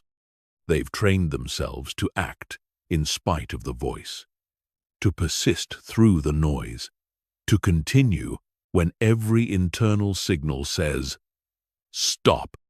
Track when the quitting voice appears most frequently. Is it during specific times of day, particular types of challenges, certain emotional states? Understanding your patterns helps you prepare for the voice's arrival. When you know it's coming, you can have your response ready instead of being caught off guard.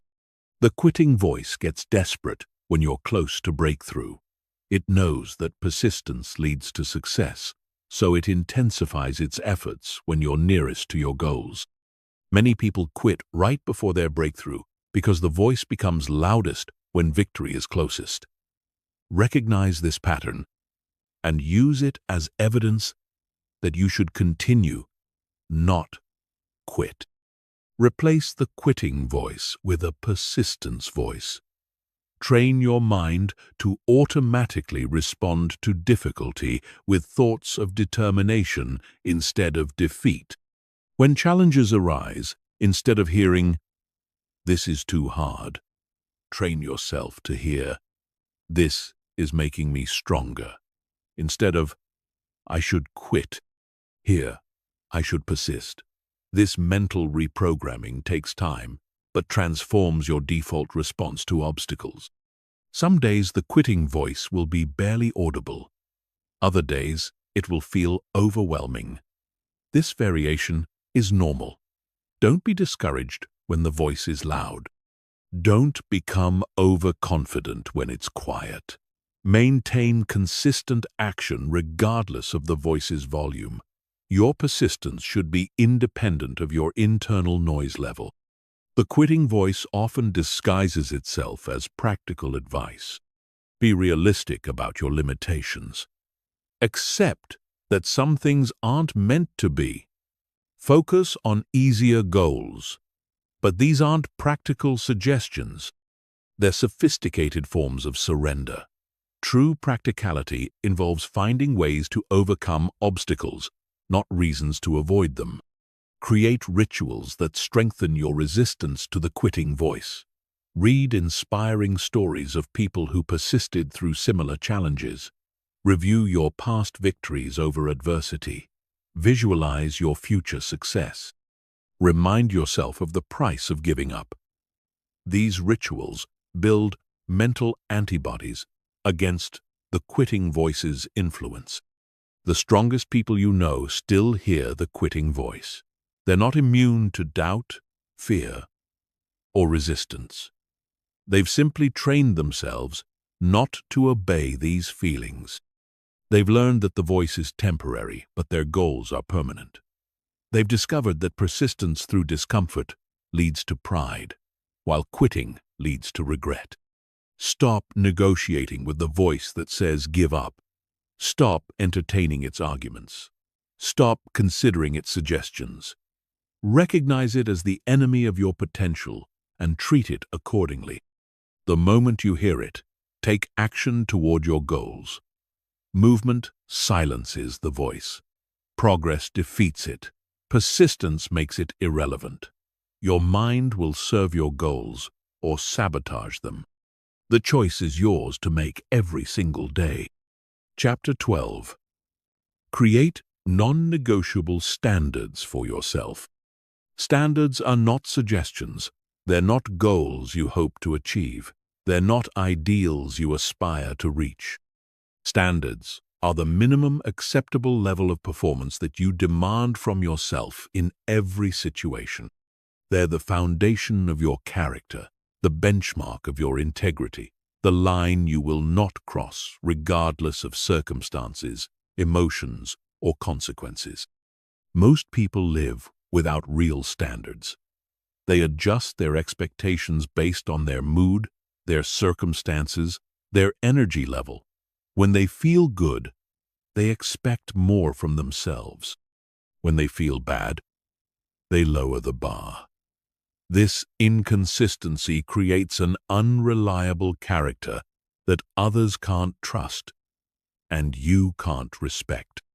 Standards eliminate this variability by establishing fixed requirements for your behavior. Non-negotiable means exactly that. These standards apply whether you feel like honoring them or not. They apply when it's convenient and when it's not. They apply when you're motivated and when you're not. They apply when others are watching and when no one is around. The word non-negotiable removes the option to compromise based on temporary feelings or circumstances. Your standards define your identity more than your goals define your identity. Goals are external targets you aim for. Standards are internal qualities you embody. Goals can be achieved or missed. Standards are either maintained or violated. Goals change based on growth and circumstances. Standards remain constant, regardless of external conditions. Start with basic integrity standards. You keep your word to yourself and others. You tell the truth even when it's uncomfortable. You take responsibility for your actions and their consequences. You honor your commitments regardless of how you feel about them later. These foundational standards create the character required for all other achievements. Excellence standards demand that you give your best effort in every situation. Not perfect results, but genuine effort. Not flawless performance, but full engagement. You don't mail it in because no one is watching. You don't cut corners because it won't be noticed. You don't give less than your best because the task seems unimportant. Excellence is how you do anything, not just important things. Persistent standards ensure that you don't quit when things get difficult. You finish what you start. You work through obstacles instead of avoiding them. You find solutions instead of making excuses. You persist through discomfort, boredom, frustration, and doubt. These standards make giving up inconsistent with your identity. Growth standards require continuous learning and improvement. You read, study, practice, and develop new skills regularly. You seek feedback and apply it. You challenge yourself to move beyond your comfort zone. You view mistakes as learning opportunities rather than failures. Growth becomes a requirement, not an option.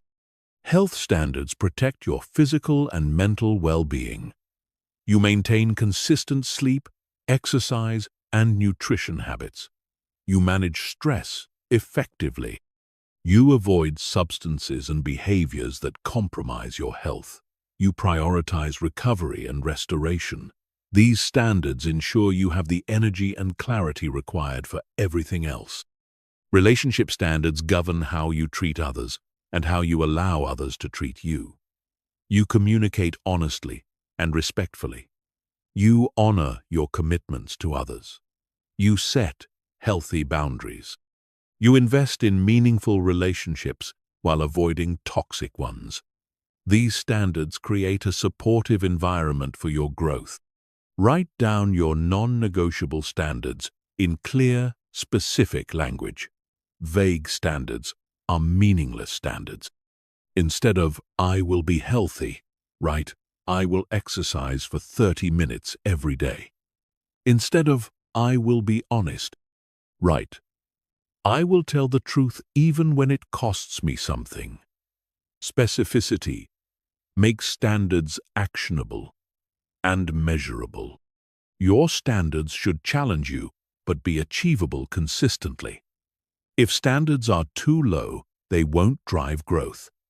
If they're too high, they'll lead to constant failure and eventual abandonment. Find the level that requires effort and discipline but doesn't require perfection or heroic actions. Enforce your standards without exception. The moment you make an exception, you create precedent for future exceptions. The moment you negotiate with your standards, they stop being standards and become preferences. Consistency in enforcement is what gives standards their power to shape your character and behavior. Review and adjust your standards periodically, but not frequently. As you grow stronger and more capable, your standards should evolve to match your increased capacity, but change them thoughtfully and deliberately, not impulsively or emotionally. Standards should be stable enough to create reliable character, but flexible enough to accommodate genuine growth. Your standards will be tested, especially when you're tired, stressed, or facing difficult circumstances. These tests are not obstacles to your standards. They're the very situations where standards prove their value. Anyone can maintain high behavior when everything is going well. Standards matter when maintaining high behavior is difficult. Expect resistance from others when you establish and maintain high standards. Some people will call you extreme, rigid, or unrealistic. Some will pressure you to compromise, to be more flexible, to lower your expectations. This resistance often comes from people whose own lack of standards makes them uncomfortable with your consistency. Standards create freedom, not restriction. When you know exactly what you will and won't accept from yourself, decision-making becomes simpler. You don't waste energy debating whether to do the right thing. You don't struggle with choices that contradict your values. Standards eliminate internal conflict by providing clear guidelines for behavior. Your standards influence everyone around you. People observe how you treat yourself, how consistently you honor your commitments, how steadily you maintain your principles. This observation either inspires them to raise their own standards or makes them uncomfortable with their lack of standards. Either way, your consistency creates positive influence. Start with one non-negotiable standard and perfect it before adding others. Choose something that aligns with your values and challenges your current level of consistency. Commit to maintaining this standard for 30 days without exception. Once it becomes automatic, add another standard. Build your character systematically, one standard at a time. Remember that standards are not about perfection. They're about consistency. You won't meet them perfectly every time, but you'll meet them intentionally every time. When you fall short, you acknowledge it, learn from it, and immediately return to your standard. Standards create resilience by providing a clear path back to integrity after any failure. Non-negotiable standards transform you from someone who hopes to succeed into someone who demands success from themselves. They convert good intentions into reliable actions. They turn temporary motivation into permanent character. They make excellence a habit rather than an accident. This is how you build a mind that never gives up, by creating standards that never allow giving up. Chapter 13. Visualize success while working through failure. Your mind cannot distinguish between a vividly imagined experience and a real one. This neurological fact is either working for you or against you every single day. If you constantly visualize failure, your mind prepares for failure. If you consistently visualize success, your mind prepares for success. Most people use this powerful tool backwards, imagining everything that could go wrong while hoping everything will go right. Visualization is not wishful thinking. It's mental rehearsal. When you visualize success while working through current failures, you're programming your mind to recognize opportunities, maintain hope, and persist through difficulty. You're creating neural pathways that support success-oriented thinking and behavior patterns that align with your desired outcomes. The key is timing. Visualization is most powerful when you're actually working through challenges, not avoiding them. When you're in the middle of failure, struggling with setbacks, facing obstacles, that's when visualization serves its highest purpose. It keeps your mind connected to possibility while your body handles current reality. Effective visualization is specific, detailed, and multisensory. Don't just imagine achieving your goal. Imagine the specific moment of achievement. What do you see? What do you hear? What do you feel physically and emotionally? Who is there? What are they saying? The more detailed your visualization, the more real it becomes to your subconscious mind. Visualize the process, not just the outcome. See yourself persisting through the exact type of difficulty you're currently facing. Imagine yourself finding solutions to similar problems. Visualize yourself maintaining composure during comparable stress.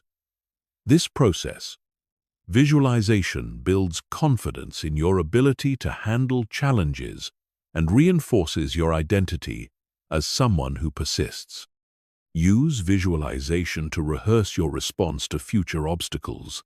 Imagine potential setbacks and visualize yourself handling them with grace, determination, and resilience. This mental preparation reduces the shock of actual setbacks and provides pre-planned responses to difficulties. When challenges arise, you've already practiced handling them mentally. Visualization should include the emotions of success, not just the circumstances of success. Feel the pride of achievement. Experience the relief of overcoming obstacles. Sense the joy of reaching your goal. These emotional rehearsals are particularly powerful because emotion drives behavior more than logic drives behavior. When you associate positive emotions with persistence, persistence becomes automatic. Create a regular visualization practice, not just crisis visualization. Spend time each day mentally rehearsing success, ideally during quiet moments when your mind is relaxed and receptive. This consistent practice builds familiarity with success and trains your mind to default toward positive outcomes rather than negative ones. Combine visualization with affirmation to strengthen the mental programming. While visualizing success, affirm your capabilities, your determination, your worthiness of achievement. Say things like, "I am capable of overcoming any obstacle. I find solutions to every problem. I persist until I succeed." These affirmations, combined with vivid imagery, create powerful mental conditioning. Use past successes as foundation for future visualizations. Remember times when you overcame significant challenges, achieved difficult goals, or persisted through tough periods. Use these memories as evidence that success is possible and as foundation for imagining even greater achievements. Past victories prove your capability for future victories. Visualization during failure serves a crucial psychological function. It maintains hope. Hope is not passive optimism. Hope is active expectation that generates persistent effort. When you can see success clearly in your mind, even while experiencing failure in reality, you maintain the motivation necessary to continue working toward your goals. The contrast between current reality and visualized success creates productive tension. This tension generates energy for change, motivation for action, and determination for persistence. Without visualization, current failure can feel permanent. With visualization, current failure feels temporary and transformative. Make your visualizations bigger than your current problems. If you're facing small obstacles, visualize overcoming large ones. If you're dealing with minor setbacks, imagine recovering from major ones. This mental stretching builds confidence and perspective that makes current challenges feel manageable by comparison. Group visualization can amplify individual visualization. Share your vision with supportive people who believe in your potential. Ask them to help you hold the vision during difficult times. When your own visualization feels weak, borrow strength from others who can see your success clearly. Document your visualizations to make them more concrete. Write detailed descriptions of your imagined success. Draw pictures that represent your goals. Create vision boards that display your desired outcomes. These physical representations reinforce your mental images and provide external reminders of your internal vision. Expect your visualization to feel unrealistic at first, especially when you're struggling with current failures.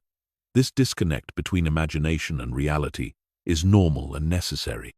The purpose is not to create immediate belief, but to create gradual familiarity with success. Over time, what seems impossible becomes improbable, then possible, then inevitable. Use visualization to maintain long-term perspective during short-term difficulties. Current failures are temporary events in a longer success story. Visualization helps you remember that today's struggle is tomorrow's strength. Today's obstacle is tomorrow's testimony. Today's failure is tomorrow's foundation.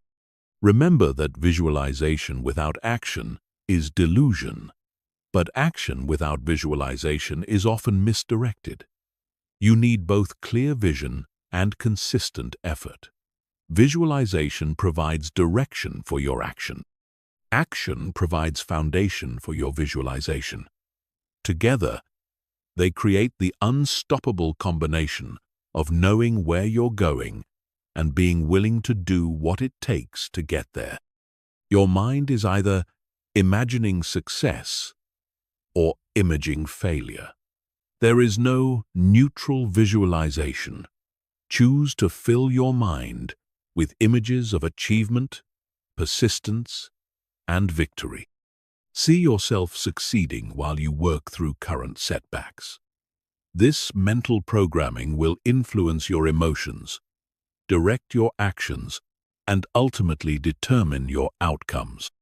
Visualize success not as escape from current reality, but as motivation to transform current reality into future achievement. Chapter 14. Build a support system that reinforces your persistence. You cannot sustain long-term persistence in isolation. The people around you either strengthen your resolve or weaken it. They either encourage your persistence or enable your quitting. They either believe in your vision or doubt your direction. Building a support system that reinforces your determination to never give up is not optional. It's essential for maintaining the mental strength required for significant achievement. Most people unknowingly surround themselves with quit enablers. These are people who, often with good intentions, encourage giving up when things get difficult. They suggest that you're being too hard on yourself, that your goals are unrealistic, that you should lower your expectations. They offer comfort instead of challenge, sympathy instead of solutions, excuses instead of encouragement. Persistence-reinforcing people think differently. They see struggle as normal, obstacles as temporary, and setbacks as opportunities for growth. They remind you of your capabilities when you forget them. They hold your vision when you can't see it clearly. They challenge you to continue when quitting seems reasonable. They provide accountability, encouragement, and perspective during your darkest moments. Identify the quit enablers in your current circle. These might be family members who worry about you, friends who want you to be comfortable, or colleagues who have settled for mediocrity themselves. You don't need to eliminate these relationships, but you need to recognize their influence and limit their input on your goals and challenges. Actively seek out persistence-minded people. These are individuals who have overcome significant obstacles themselves, who understand that growth requires discomfort, who respect determination over talent. They might be mentors, coaches, successful peers, or anyone who embodies the persistence you're trying to develop. Create multiple layers of support. You need different types of people for different types of support. Mentors who provide wisdom and perspective. Peers who share similar challenges and understand your struggles. Accountability partners who check on your progress and challenge your excuses. Cheerleaders who believe in you unconditionally and remind you of your worth. Your support system should include people who are further along the path you're walking. They serve as proof that your goals are achievable and provide guidance based on experience. Their presence reminds you that what seems impossible now is merely difficult, and what seems difficult now will eventually become routine. Be selective about who gets to speak into your life during difficult times. When you're struggling, your mind is vulnerable to negative input. Limit your conversations about challenges to people who will respond with strength, solutions, and support. Avoid people who will amplify your doubts, magnify your problems, or reinforce your desire to quit. Contribute to others' persistence as well as drawing from it. Be the kind of person for others that you need for yourself. Encourage their determination, challenge their excuses, support their vision. This reciprocal support creates stronger relationships and reinforces your own commitment to persistence. Use technology to expand your support system beyond your immediate environment. Join online communities of people pursuing similar goals. Follow social media accounts that promote persistence and growth. Listen to podcasts featuring people who have overcome obstacles similar to yours. These digital connections can provide daily reinforcement of persistence-oriented thinking. Document the support you receive so you can access it when supporters aren't immediately available. Save encouraging messages, record motivating conversations, write down inspiring advice. Create a personal library of support that you can access during solo struggles when external encouragement isn't immediately available. Set boundaries with people who consistently undermine your persistence. Some people feel threatened by your determination because it highlights their own lack of commitment. They may actively sabotage your efforts through criticism, distraction, or temptation. Protect your mental space by limiting exposure to these influences. Communicate your goals and standards clearly to your support system. Help them understand what kind of support serves you best. Some people need gentle encouragement. Others need firm challenges. Some benefit from detailed advice. Others prefer simple presence. Guide your supporters in how to support you most effectively. Remember that asking for support is not a sign of weakness. It's a sign of wisdom. Every successful person has relied on others for encouragement, accountability, guidance, and perspective. Lone wolf persistence is a myth that leads to unnecessary struggle and premature quitting. Be patient with supporters who don't always understand your vision or methods. People can only support you from their own level of understanding and experience. Accept support in the spirit it's offered, while maintaining clarity about your own direction and standards. Regularly evaluate and adjust your support system. As you grow and your challenges evolve, your support needs may change. People who were helpful at one stage might not be as helpful at another stage. This doesn't make them bad people. It makes them wrong fits for your current needs. Build redundancy into your support system. Don't depend on one person for all your support needs. If your primary supporter is unavailable, traveling, or dealing with their own challenges, you should have backup sources of encouragement and accountability. Your support system should challenge you to become better, not just feel better. The goal is not comfort during difficult times. The goal is growth through difficult times. Surround yourself with people who love you enough to challenge you, who care about you enough to hold you accountable, who believe in you enough to refuse to let you quit on yourself. The quality of your support system often determines the length of your persistence. Strong support extends your endurance. Weak support shortens your resolve. No support guarantees premature quitting. Invest in building relationships with people who share your commitment to growth, your dedication to excellence, and your refusal to give up when things get hard. Chapter 15. Make persistence your identity, not just your strategy. Strategy is what you do. Identity is who you are. When persistence is just a strategy, you use it when it's convenient and abandon it when it's not. When persistence becomes your identity, you embody it regardless of circumstances, because it's not something you do, it's something you are.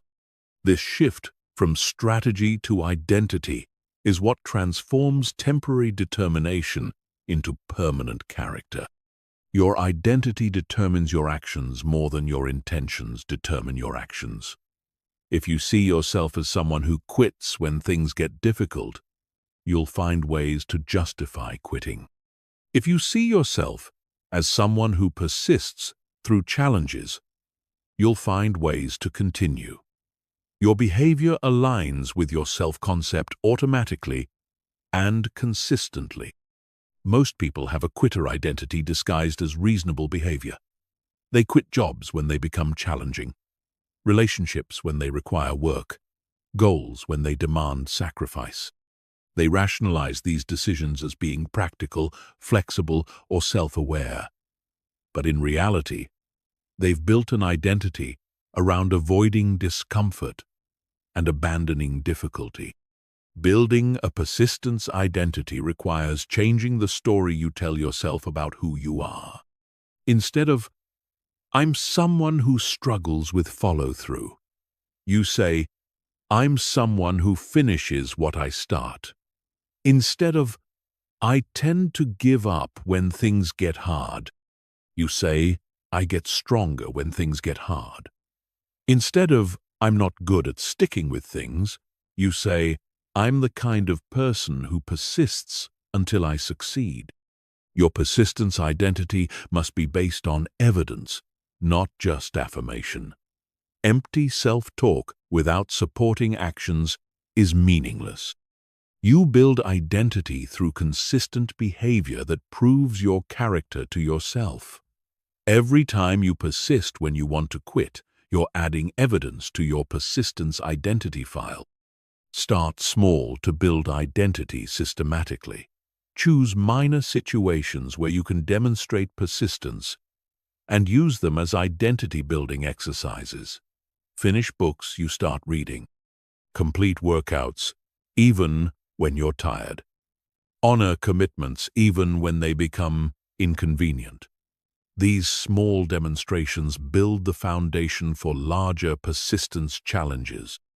Language shapes identity more than most people realize. Stop saying, "I'll try," and start saying, "I will." Stop saying, "I hope," and start saying, "I know." Stop saying, "I might," and start saying, "I am." The words you use to describe your intentions create expectations that influence your actions. Persistence identity includes embracing difficulty as opportunity rather than avoiding difficulty as threat. When you identify as someone who persists, you start looking forward to challenges because they provide opportunities to express your character. Obstacles become chances to demonstrate who you are rather than reasons to become someone else. Your persistence identity should be internal, not dependent on external recognition. You persist because it's who you are, not because others are watching. You continue because it aligns with your character, not because it earns approval.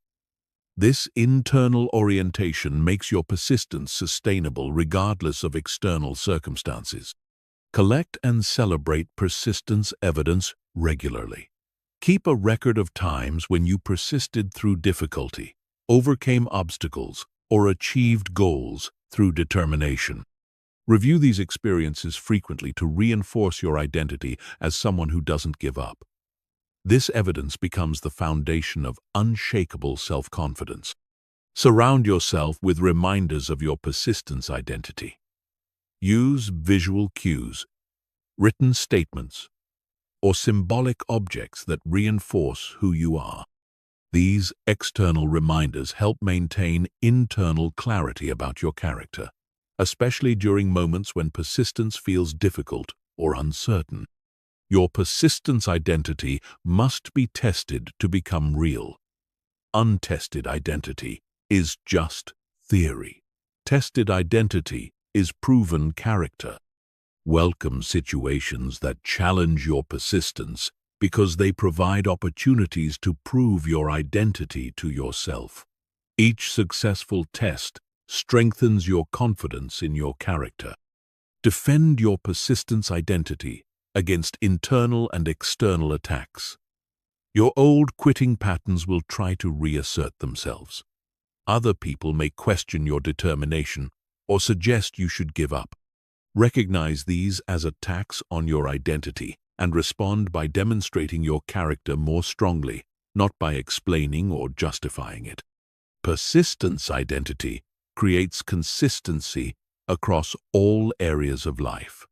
When you truly identify as someone who persists, you don't compartmentalize this trait. You persist in relationships, career, health, personal growth, and any other area that matters to you.